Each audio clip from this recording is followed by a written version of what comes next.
I'm in Brooklyn right now, outside of Prospect Park. So there's this plaza here, and I'm about to head to the airport soon. But this trip has been good. It's been interesting. This is probably one of the more unique New York trips I've had. This might be like maybe my 8th time in New York City, 2nd time in upstate New York. So I had a wedding. That's what brought me out here. One of my best friends, Joe Anhalt, and my plus one was Carlita Williams, and so it feels, I think since COVID, my whole like sense of time has been warped, where I've been gone for less than a week, but it feels like I've been gone for like 2 months, and I'm like ready to return home, and I think that's a good thing, where like time, a short amount of time can feel like a very long period, and it allows a lot of like refreshness and rest and reflection. Maybe not rest when it comes to New York, but I flew in. I went to the airport. I had a 6 a.m. flight, and like logistically, I couldn't miss this flight on Friday. So at like 12:30, no, it was like, I got to the airport at 1:30, and I thought I could go through security and just sleep until my flight. Turns out that airports aren't open 24/7. So get there at 1:30, and they say the check-in doesn't open until 3:45. So I slept under an escalator, or tried to, for like 2 hours, but the airports are so cold. But anyways, I got a little bit off and on. Then I went through, and there were a lot of people there that early. All of a sudden, a bunch of people showed up, right? And slept a little bit on the flight, off and on. Then I rent a car. I had the logistics. This is what I hate most about life. This is where I really struggle, is like the logistics and details. All these like small things. So it took 2 shuttles to get to this to rent a car place. Rented a car. Then I drove through Queens and Brooklyn, picked up Carlita in Crown Heights. Let me tell you, driving in New York City is not a fun experience. It's an awful experience. And so we were doing that. We're going upstate. So then we recorded when we were upstate. And the car ride with Carlita was a lot of fun, because we just like hung out, just talked about culture. We listened to the Beyonce album. Then we're upstate New York, and Joe's wedding is phenomenal. So many loving people there, caring people. It's just beautiful. And everything's cute. Everything was cute there, from the place we stayed at to like everything. Everything was so great, and I'm so happy and proud. That was like the first half. That was the first half of the New York trip. Second half, we've been in Brooklyn. We've been staying with my friend Justina and Aaron, and it's a lot more chill. We're just kind of chilling in Brooklyn, like Bed-Stuy area, and I've just been like hitting up coffee shops and just writing. I'm kind of at this point right now. It feels like it's the end of the summer. We're getting into the fall, right? Upstate New York, America Northeast during the fall. Pretty great. And for me, this summer has been a lot of reflection. It's been the most transformative summer since probably like 2002, where you really like find out who you are and you like change because of it. And earlier this summer, great timing.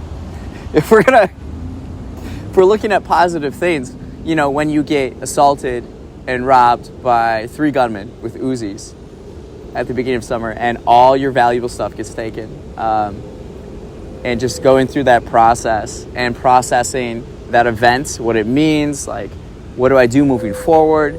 But also, it's been a very like natural, it's provided a lot of a great inflection point of life where I've been able to take a step back, think about life, the decisions I've made, my approach, what I want out of life. And I've been using this summer to kind of digest all of that and detach myself. I think a lot of times we go through life and we're just living our life, right?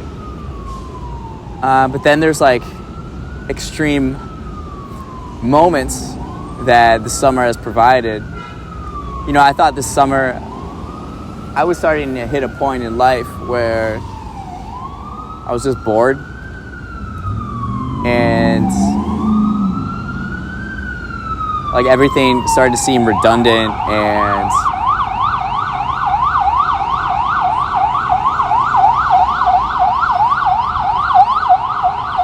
just not new,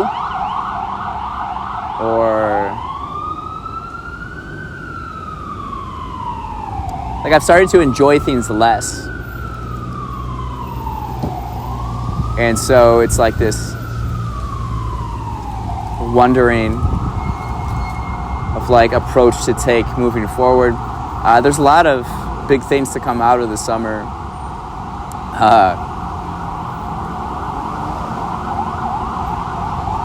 It feels like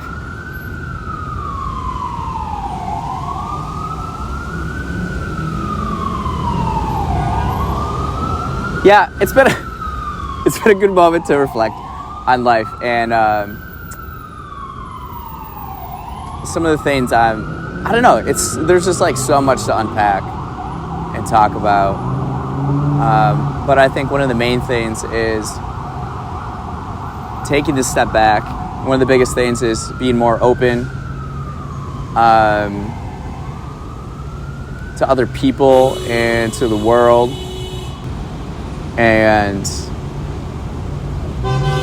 organization is probably the thing I'm most excited about. I'm excited to like take a lot of the ideas and things that I've been doing and getting really good at, and actually like putting them into the world in a way, or into play. And I think a lot of success comes down to organization. So I'm eager to like organize the ideas I have in my head and then execute them.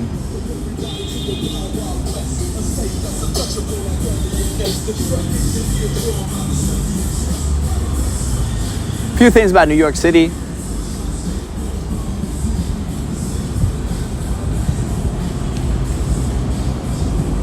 It's a motivating place, and I've noticed that this trip resembles kind of my trip last fall, which was in November, where I actually was feeling quite melancholy. I was like sick for like at least the start of it, and kind of down a bit because I was thinking about things ahead, or like I wasn't at where I wanted to be.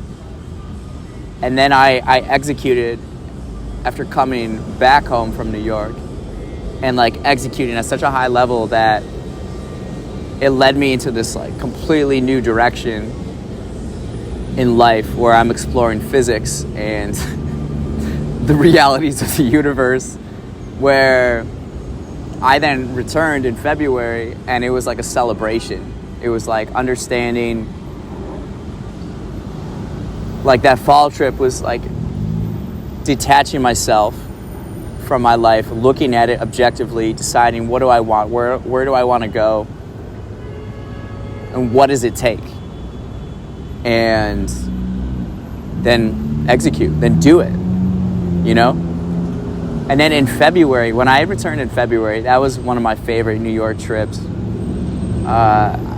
My friends were on tour, so I saw Neil Francis at the Music Hall of Williamsburg, and a good friend of mine, Colin O'Brien, plays the drums. And then Alex Wasili's and Dumpster Funk, this New Orleans funk band, and they played at Brooklyn Bowl. And Brooklyn like 2 nights later, and went out with Carlita and just like Joe and all my friends, and it was like a celebration.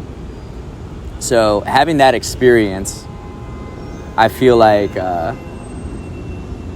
it's not as fun of a time when you have to like reflect on your life, be objective with it, and decide like to be aware of what you don't like or what you feel you need to improve on. It can be tough because to get the results you want, it's not immediate. You have to practice it every day. You have to create habits and discipline to get the results that you desire. So it's like while you're thinking about life and you want your life to look more like this or be doing that, it doesn't happen tomorrow, right? What you have to do is every day decide, what do I need to do today? Do that, and then that, and that, and that. And pretty soon you hit a point where you realize, I'm there. I'm where I imagined. And it's such a beautiful moment and feeling. And I would say like this trip, it's fun. I mean, like baseline, it's fun. But it's not my favorite. It's not my favorite or the best experience I've had. But I've been, something I enjoy, like I've been to New York so much that I use it as inflection points. And I've been here enough where I know what I enjoy doing.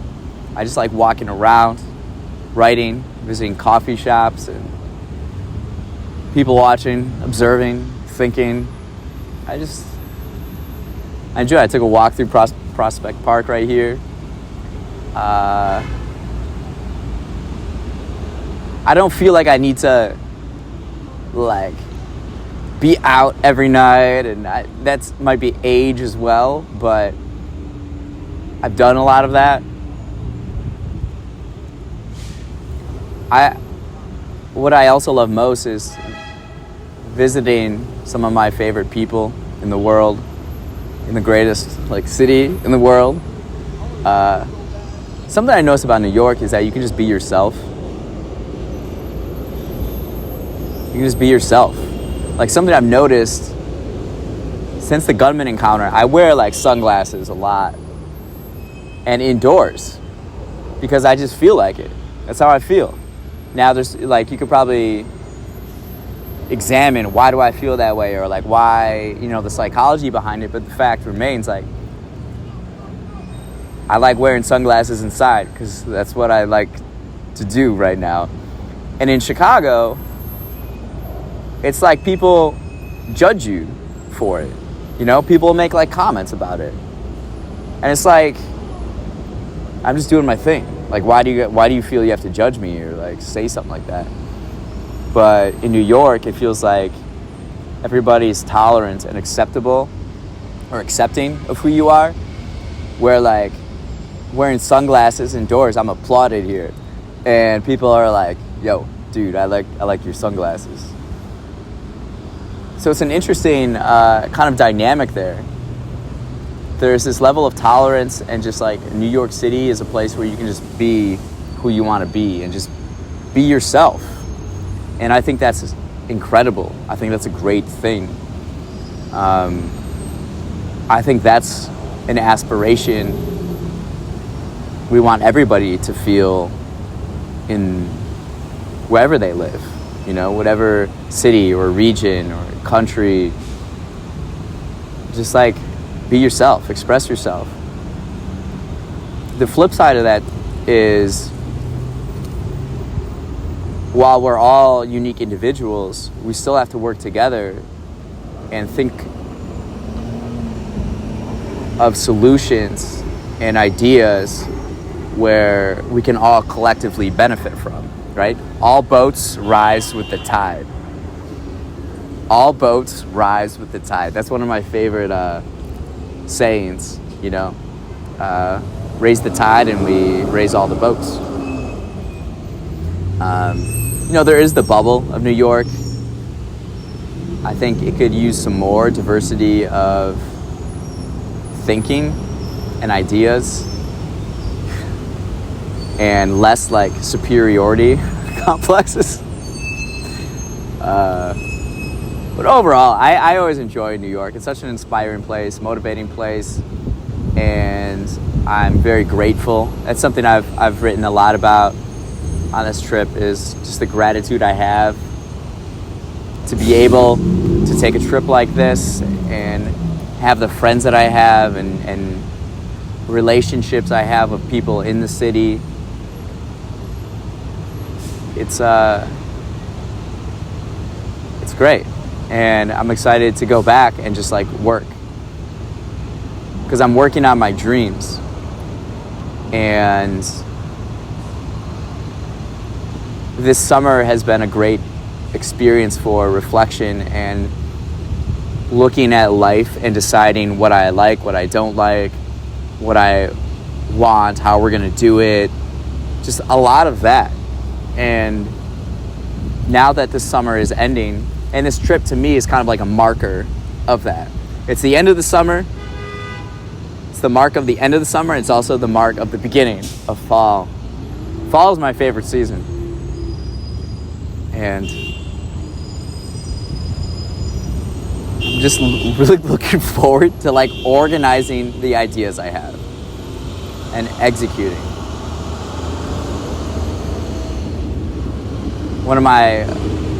The first book I read after the gunman encounter was the Bill Belichick biography.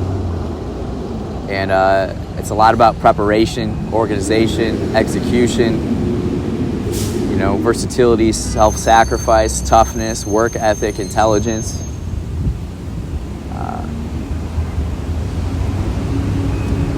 So I'm excited to like put a lot of things into play. Less ideation, more execution. While I've been here in New York, though, I have bought some books. I gotta I'm packed tight, but I still bought 4 books. Let's see, The Philosophy of History at the Housing Works bookstore in Soho. Then I walked around West Village, Greenwich Village. I eat pizza every day. My diet when I come to New York is pizza, coffee, and booze. So I got this one and the journals of Lewis and Clark. And then I was walking down the street here in Brooklyn, and I just noticed books on the side. I found Alexander the Great, a novel. This was written in, let's see,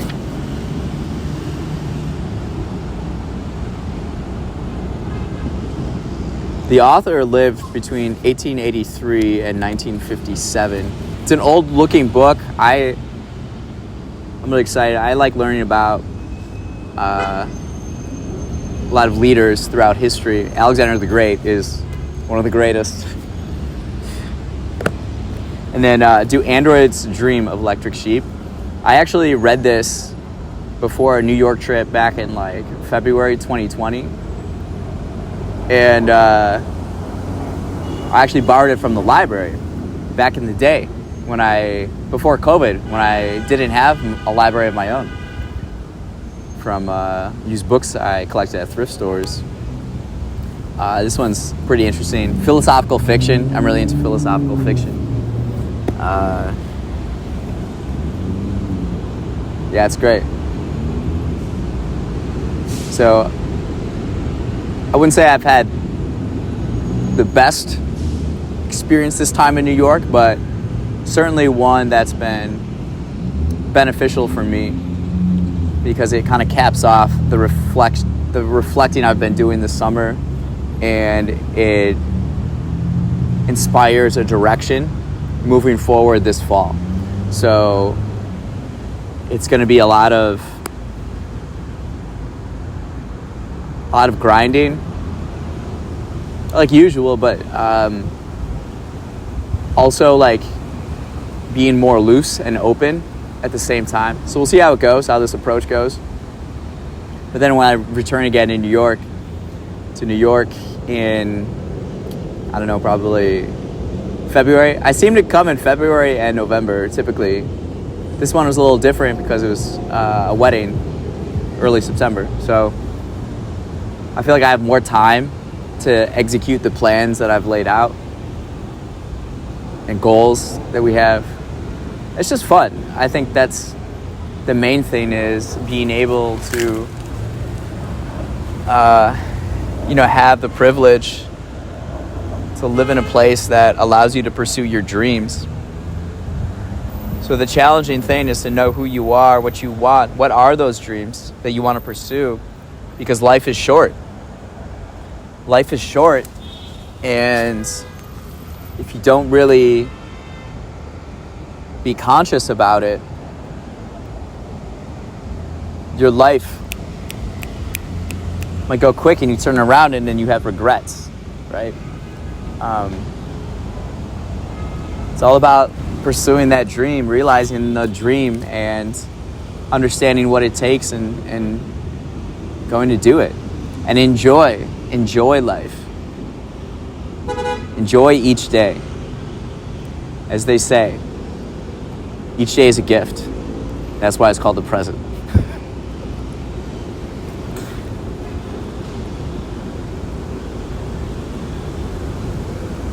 But there's a lot of love. Myself too. Something to work on is like loving myself more in like a